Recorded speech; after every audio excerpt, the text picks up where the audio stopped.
Welcome to my YouTube channel learning cookie.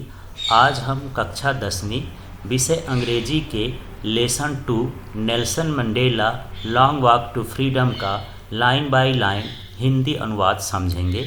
तो सबसे पहले समझते हैं कि ये Nelson Mandela long walk to freedom किसके द्वारा लिखा गया है। तो नेल्सन मंडेला के द्वारा ही लिखा गया है। इनका जो पूरा नाम है वह है नेल्सन रोलिहला मंडेला।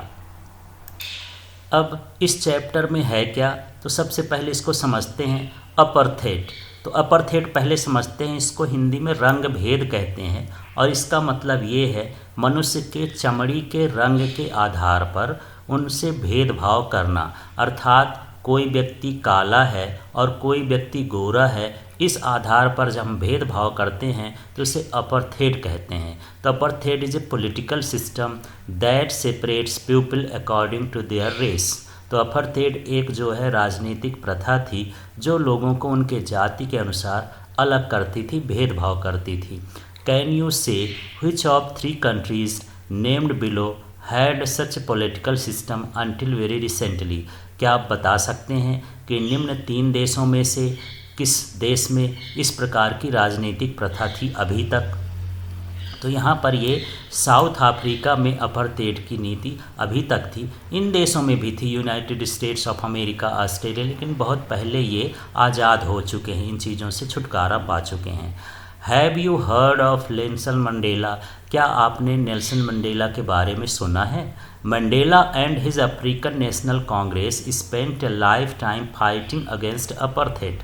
मंडेला और उनकी जो एक पार्टी थी अफ्रीकन नेशनल कांग्रेस या उनका संगठन था, ये दोनों जो है जीवन भर ये रंग भेद की नीति के खिलाफ लड़ाई करते रहे हैं। Mandela had to spend 30 years in a prison और मंडेला को जेल में 30 साल गुजारना पड़ा। Finally democratic elections were held in South Africa in 1994 और अंततः साउथ अफ्रीका में, दक्षिण अफ्रीका में 1994 में लोकतांत्रिक चुनाव हुए and Mandela became the first black president of new nation. और मंडेला जो है उस नए राष्ट्र के पहले ब्लैक, काले या कह सकते हैं अश्वेत राष्ट्रपति थे। In this extract from his autobiography long walk to freedom. और यह जो एक्सट्रैक्ट है या ये लेसन है, ये इनके आत्मकथा के बारे में, ऑटोबायोग्राफी के बारे में है। इन्होंने जो लिखा था लॉन्ग वॉक टू फ्रीडम, ये इनकी ऑटोबायोग्राफी है। 10th में डॉन ब्राइट एंड क्लियर। तो जो 10 मई का दिन था उसका भोर था या सुबह थी, वो बहुत ही चमकीली और साफ़ सुथरी थी। यहाँ पर डॉन्ड का मतलब भोर है, जब सूर्य उगता है तब हम उसको डॉन्ड बोलते हैं। तो माने सुबह सुबह बहुत साफ़ सुथरा, बहुत अच्छा। और ब्राइट का मतलब यहाँ लोगों के पास अच्छी फीलिंग आ रही थी। और पूरा दिन कैसा था, साफ़ सुथरा था। For the past few days I had been pleasantly besieged by dignitaries and world leaders who were coming to pay their respects before the inauguration। कुछ दिनों से मैं जो है चारों तरफ से गणमान्य लोगों और विश्व के नेताओं से घिरा था, जो कि उद्घाटन समारोह में अपना सम्मान व्यक्त करने के लिए आ रहे थे। तो यहाँ पर बिसीस्ड का मतलब होता है चारों तरफ से घिरा हुआ, डिग्निटरीज का मतलब होता है गणमान्य लोग, और ये वर्ल्ड लीडर्स हैं, विश्व के नेता हैं। इनॉग्रेशन का मतलब है उद्घाटन समारोह या स्वतंत्रता समारोह को जो हम स्टार्ट करने वाले हैं उसके बारे में है। The inauguration would be the largest gathering ever of international leaders on south African soil. अभी तक की साउथ अफ्रीका की धरती पर इस उद्घाटन समारोह में विश्व के लोगों की या अंतर्राष्ट्रीय स्तर के लोगों की सबसे अधिक ये भीड़ थी, इकट्ठा होने की गैदरिंग थी यहाँ। The ceremonies took place in the lovely sandstone amphitheatre formed by the Union Buildings in Pretoria। और जो ये समारोह होने वाला था वह एक यूनियन बिल्डिंग द्वारा बनाया गया रंग महल एम्पी थिएटर था प्रिटोरिया में, जो बलुआ पत्थरों से बना था, यहाँ पर समारोह प्रारंभ होने वाला था। For decades this had been the seat of white supremacy, और कई दशकों से ये जो प्रिटोरिया का यूनियन बिल्डिंग था, ये सफ़ेद गोरों लोगों के शासनाधीन था, इसके अधीन था, यहाँ से शासन करते थे। And now it was the site of rainbow gathering of different colours and nations for the installation of South Africa's first democratic non racial government. और आज जो है ये इंद्रधनुषी रंग बिखरा हुआ है, यहाँ पर हर तरह के लोग इकट्ठा हुए हैं जिनका रंग जो है अलग अलग है, लेकिन यहाँ पर ये एक भाव से आए हुए हैं। और अफ्रीका का जो ये पहला लोकतांत्रिक शुरुआत है और इसमें बिना भेदभाव की सरकार बनने वाली है, तो इस तरह से यहाँ पर लोग जो हैं अब इकट्ठा हुए हैं। On that lovely autumn day I was accompanied by my daughter Zenani. तो इस सुंदर से पतझड़ के दिन में मैं अपने बेटी जेनानी के साथ आया था। On the podium mister de Klerk was first sworn in as a second deputy president. On podium का मतलब है मंच पर। मिस्टर डी क्लर्क जो हैं पहले उपराष्ट्रपति थे, डिप्टी प्रेसिडेंट थे, जिन्होंने शपथ ली। तो ये दूसरे राष्ट्रपति हैं, उपराष्ट्रपति mister de clerk, 2 deputy president थे, तो ये सेकेंड डिप्टी प्रेसिडेंट कौन हो गए? मिस्टर डी क्लर्क, जिन्होंने शपथ ली। देन यहाँ पर ये नेल्सन मंडेला का चित्र बना हुआ है। अब इसमें then Thabo Mbeki was sworn as a first deputy president, और जो थाबो बेकी थे उन्होंने पहले उपराष्ट्रपति के रूप में शपथ ली। तो यहाँ पर 2 उपराष्ट्रपति हो गए, एक क्लर्क हो गए, और ये थाबो बेकी हो गए। जो डी क्लर्क थे उन्होंने द्वितीय उपराष्ट्रपति के रूप में शपथ ली, और जो थाबो बेकी थे उन्होंने प्रथम उपराष्ट्रपति के रूप में शपथ ली। When it was my turn, I pledged to obey and uphold the Constitution, to devote myself to the well-being of the Republic and its people. तो जब मेरी बारी आई तो मैंने संविधान का पालन करने, लोगों की भलाई करने और अपने आप को समर्पित करने, राष्ट्र के प्रति समर्पित करने की शपथ ली। To the assembled guest and the watching world I said, जो वहाँ पर लोग इकट्ठा थे, मेहमान इकट्ठा थे और विश्व के लोग मुझे देख रहे थे, उनके लिए मैंने कहा, today all of us do by our presence here confer glory and hope to new born liberty. आज यहाँ पर सभी की उपस्थिति में हम नए स्वतंत्र राष्ट्र के गौरव और आशा की बात करते हैं। Out of experience of the an extraordinary human disaster, विशेष मानवीय आपदाओं के अनुभव के बाद एक ऐसे समाज का जन्म होना आवश्यक है जिस पर संपूर्ण मानवता को गर्व होता है। We who were outlaws not so long ago have today been given the rare privilege to the host to the nations of the world in our own soil. हम जो इतने लंबे समय तक दुनिया से कटे रहे हैं, आज हमें संसार के अनेकों राष्ट्रों की हमारी स्वयं की धरती पर मेज़बानी करने का, स्वागत करने का दुर्लभ अवसर मिला है। We thank all of our distinguished international guests for having come to take possession with the people of our country of what is after all a common victory for justice, for peace, for human dignity. हम अपने सभी प्रतिष्ठित अंतर्राष्ट्रीय मेहमानों को अपने देश के लोगों के साथ आने के लिए धन्यवाद देते हैं, जो आखिरकार न्याय के लिए, शांति के लिए, मानवीय सम्मान के लिए एक सामान्य जीत के साक्षी बने हुए हैं। We have at last achieved our political emancipation We pledge ourselves to liberate all our people from the continuing bondage of poverty, deprivation, suffering, gender and other discrimination. आखिरकार हमने अपनी राजनीति मुक्ति हासिल कर ली है। हम अपने सभी लोगों को गरीबी, अभाव, पीड़ा, लिंग और अन्य भेदभाव के बंधन से मुक्त करने का स्वयं से संकल्प लेते हैं, शपथ लेते हैं। Never, never and never again shall it be that this beautiful land will again experience the oppression of one by another.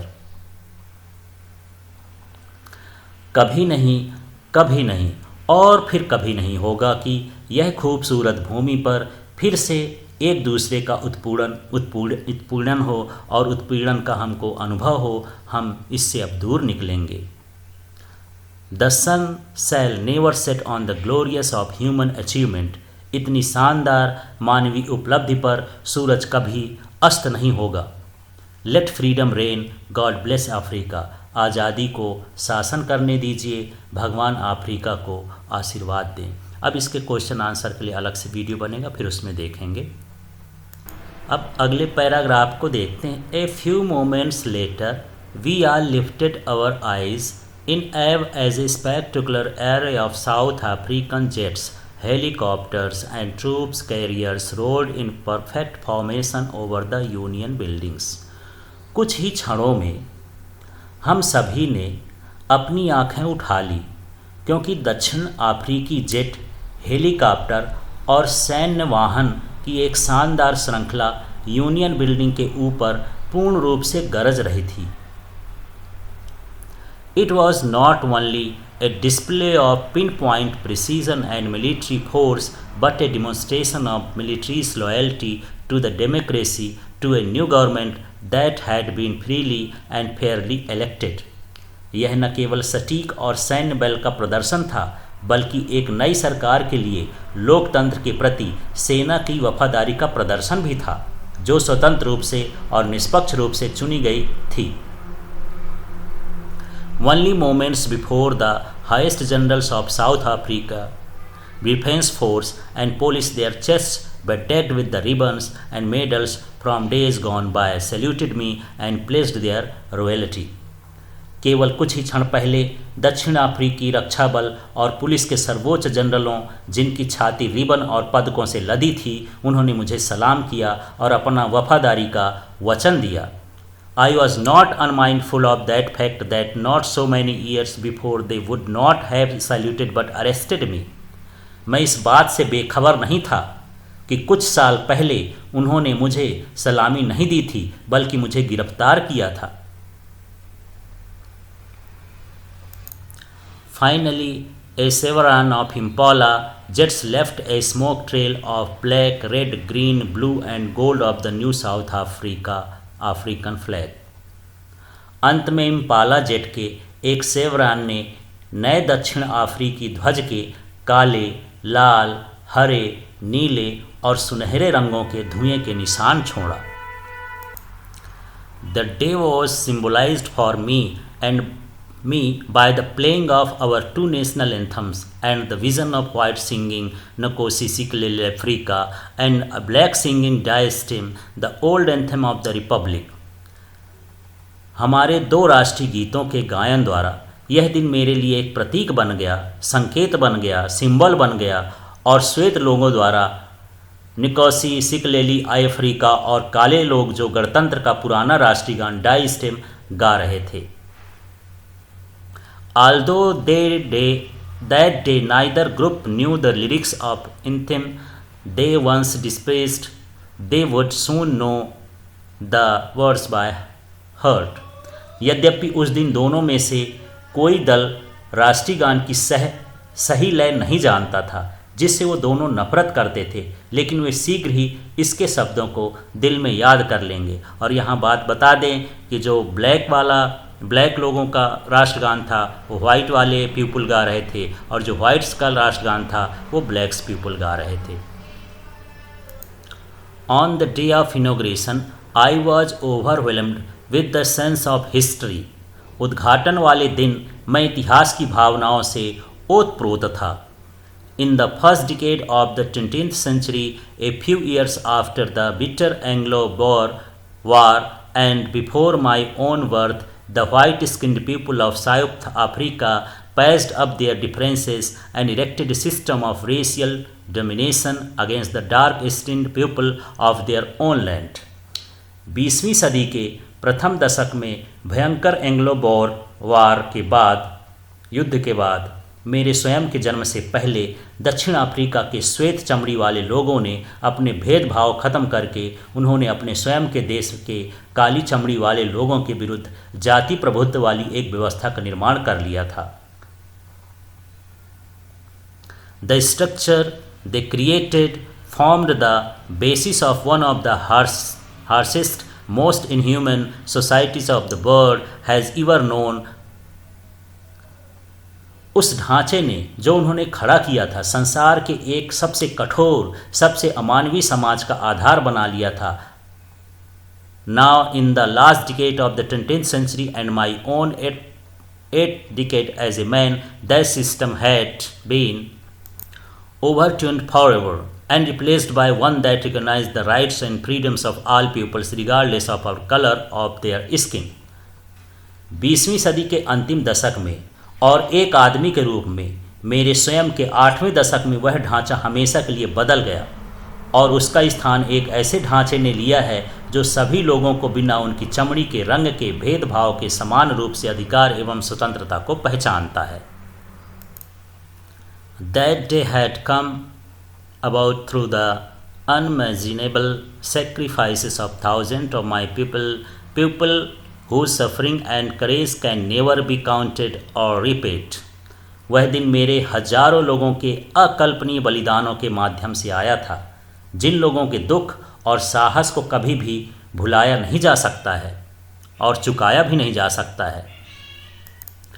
I felt that as I have on so many other days, that I was simply the sum of all those African patriots who had gone before me. मैं उस दिन को महसूस किया. मैंने बहुत सारे अन्य दिन भी ऐसा महसूस किया. मैं बस उन सभी अफ्रीकी देशभक्तों का योग था जो मुझसे पहले गए.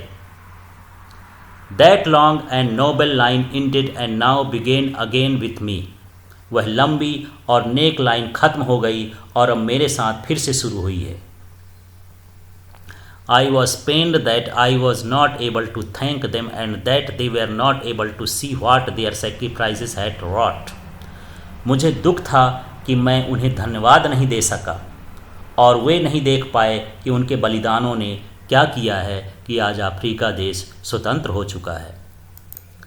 The policy of apartheid created a deep and lasting wound in my country and my people. रंगभेदी की नीति ने मेरे देश और मेरे लोगों में एक गहरा और स्थायी घाव बनाया है. All of us will spend many years, if not generations, recovering from that profound hurt. हम सभी उस गहरी चोट से उबरने के लिए अगर पीढ़ियां नहीं तो कई साल बिताएंगे. But the decades of oppression and brutality and had another unintended effect, and that was that it produced the Oliver Tambos, the Walter Sissolis, the Chief Luthelius, the Yusuf Dadus, the Brian Fisheries, the Robert Sobukos of our time. लेकिन दशकों के उत्पीड़न और क्रूरता का एक और अनपेक्षित प्रभाव था और वह यह था कि इसने हमारे समय के Oliver Tambos, Walter Sisulus, chief Luthulis, Yusuf Dadoos, Bram Fishers, Robert Sobukwes को जन्म दिया. Men of such extraordinary, ऐसे असाधारण साहस का जन्म हुआ. Courage, wisdom and generosity that their like may never be known again. उनके ज्ञान और उदारता को फिर कभी नहीं जाना जा सकता है. Perhaps it requires such depths of oppression to create such heights of character. शायद चरित्र की इतनी ऊंचाइयों का निर्माण करने के लिए दमन की इतनी गहराइयों की ज़रूरत होती है. My country is rich in the minerals and gems that lie beneath its soil, but I have always known that its greatest wealth is its people. फाइनर and truer than the purest diamonds. मेरा देश खनिजों और रत्नों में समृद्ध है जो इसकी मिट्टी के नीचे दबे हुए हैं, लेकिन मैं हमेशा से जानता हूँ कि इसकी सबसे बड़ी संपत्ति इसके लोग हैं जो शुद्धतम हीरे की तुलना में भी बेहतर सच्चे होते हैं.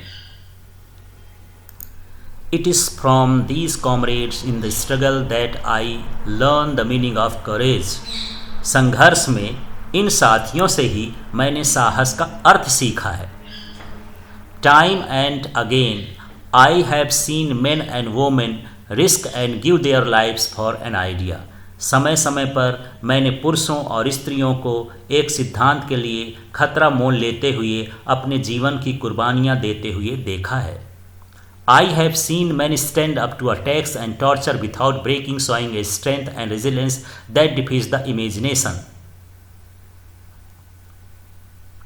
I learned the courage was not the absence of fear, but the triumph over it. The brave man is not he who does not feel afraid, but he who conquers that fear.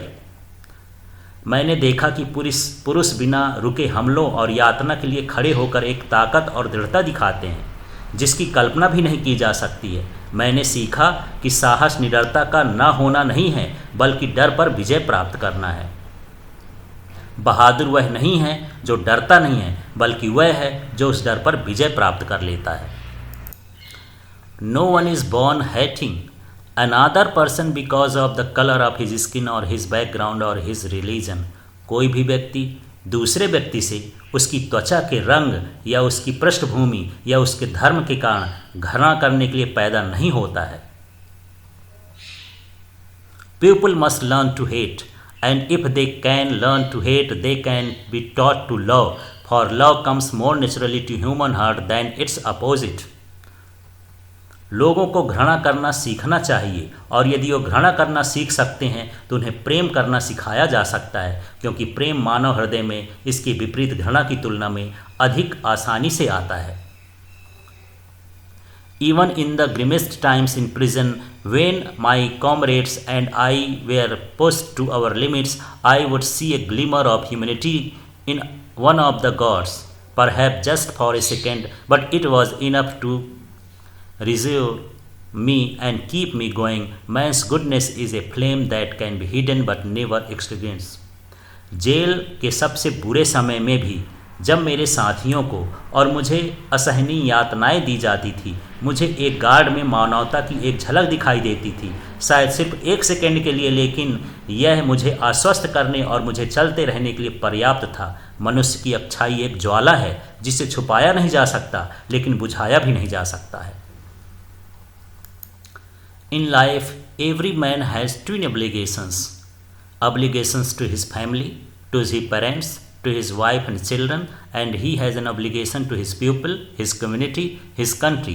जीवन में प्रत्येक व्यक्ति के दोहरे दायित्व होते हैं, अपने परिवार के प्रति, अपने माता पिता के प्रति, अपनी पत्नी और बच्चों के प्रति का दायित्व, और उसके अपने लोगों, अपने समुदाय, अपने देश के प्रति दायित्व होता है.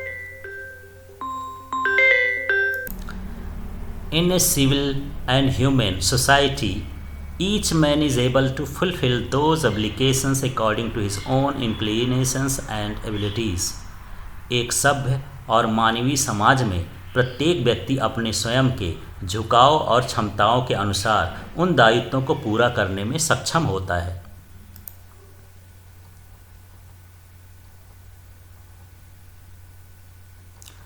But in a country like South Africa, it was almost impossible for a man of my birth and color to fulfill both of those obligations. लेकिन दक्षिण अफ्रीका जैसे देश में मेरे जैसे जन्म और रंग के व्यक्ति के लिए उन दोनों दायित्वों को पूरा करना लगभग असंभव था. In South Africa, a man of color who attempted to live as a human being was punished and isolated. दक्षिण अफ्रीका में एक व्यक्ति जो एक मानव की तरह रहने का प्रयास करता था, उसे दंडित किया जाता था और अलग कर दिया जाता था.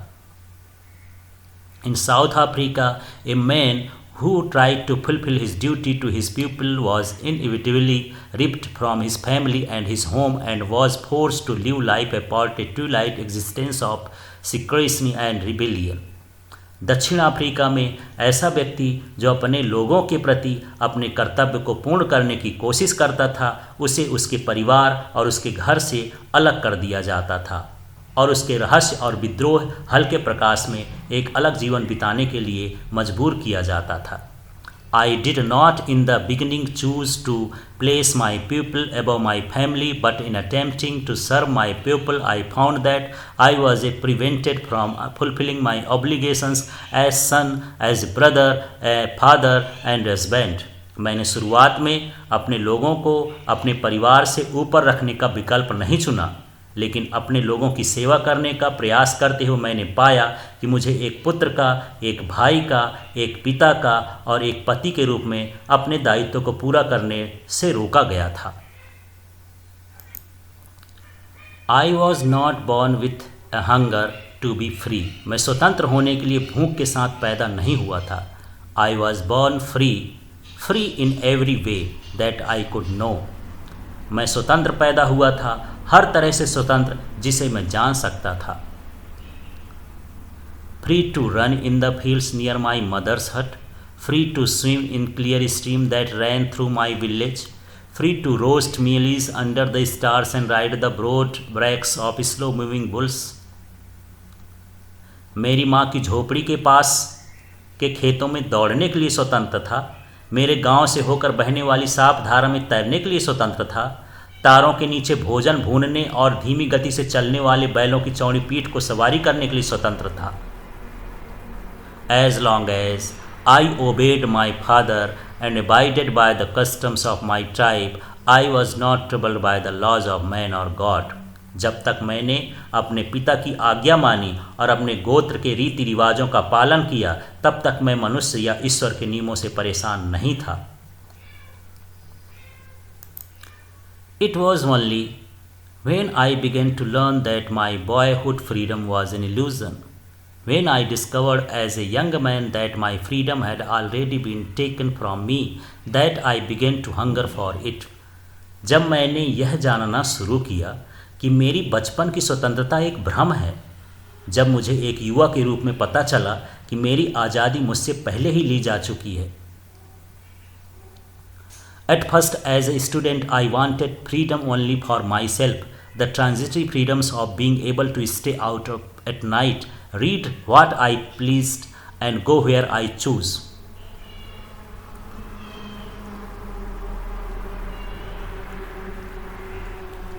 तो मुझे इसके लिए भूख लगी, अर्थात मैं आज़ाद होने के लिए इच्छा करने लगा। सबसे पहले एक छात्र के रूप में मैं केवल अपने लिए स्वतंत्रता चाहता था, जैसे रात में बाहर रहने में सक्षम होने की क्षणिक स्वतंत्रता, जो मुझे अच्छा लगता था उसे पढ़ने और इच्छानुसार कहीं भी जाने की स्वतंत्रता। Later as a young man in Johannesburg, I yearned for the basic and honorable freedoms of achieving my potential, of earning my keep, of marrying and having a family, the freedom not to be obstructed in a lawful life. बाद में Johannesburg में एक युवा के रूप में मैं अपनी क्षमता को प्राप्त करने, अपनी कमाई करने, शादी करने और एक परिवार रखने की आधारभूत सम्मानजनक स्वतंत्रता के लिए तरस गया था।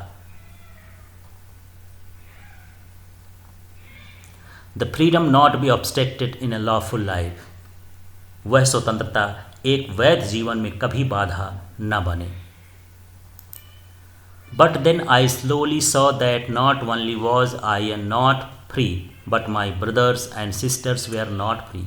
लेकिन फिर मैंने धीरे धीरे देखा कि न सिर्फ मैं आज़ाद नहीं था, बल्कि मेरे भाई बहन भी आज़ाद नहीं थे। I saw that it was not just my freedom that was curtailed, but the freedom of everyone who looked like I did. मैंने देखा कि यह केवल मेरी स्वतंत्रता नहीं थी जिसे कम किया गया था, बल्कि उन सभी की स्वतंत्रता थी जो मेरे जैसे दिखते थे। That is when I joined the African National Congress, and that is when the hunger for my own freedom became the greater hunger for freedom. यह तब हुआ जब मैं अफ्रीकन नेशनल कांग्रेस में शामिल हुआ, और तभी मेरी अपनी आज़ादी की भूख मेरे लोगों की आज़ादी की बड़ी भूख बन गई। It was this desire for the freedom of my people to live their lives with dignity and self-respect that animated my life, that transformed a frightened young man into a bold one, that drove a law-abiding attorney to become a criminal, that turned a family-loving husband into a man without home, that forced a life-loving man to live like a monk. मेरे लोगों की सम्मान से जीने की यही आज़ादी थी जिसने मेरे जीवन को गतिमय बना दिया था, जिसने एक भयभीत युवक को साहसी युवक में बदल दिया था, जिसने एक कानून का पालन करने वाले अटॉर्नी को अपराधी बना दिया था, जिसने परिवार को प्यार करने वाले पति को बेघर बना दिया था, जिसने जीवन को प्यार करने वाले व्यक्ति को एक साधु में बदल दिया था। I am no more virtuous or self-sacrificing than the next man, but I found that I could not even enjoy the poor and limited freedoms I was allowed when I knew my people were not free. मैं अगले व्यक्ति से अधिक गुणी और आत्म बलिदानी नहीं हूँ, लेकिन मैंने पाया कि मेरे लोग आज़ाद नहीं हैं, तो मुझे थोड़ी सी आज़ादी भी मुझे आनंद नहीं दे रही थी। स्वतंत्रता अविभाज्य होती है। मेरे लोगों में से एक के ऊपर पड़ी जंजीर भी सभी लोगों के पड़ी जंजीरों के समान थी, और मेरे लोगों पर पड़ी जंजीरें मुझ पर ही पड़ी जंजीरों के समान थी। Freedom is individual. The chance on any of my people were the chance on all of them. They chance on all of my people were the chance on me. तो जो भी जंजीरें मेरे लोगों पर थी वही जंजीरें मैं अपने पर महसूस करता था। I knew that the oppressor must be liberated just as surely as the oppressed. मैं जानता था कि अत्याचारियों को उसी प्रकार आज़ाद करना पड़ता है जिस प्रकार पीड़ित को।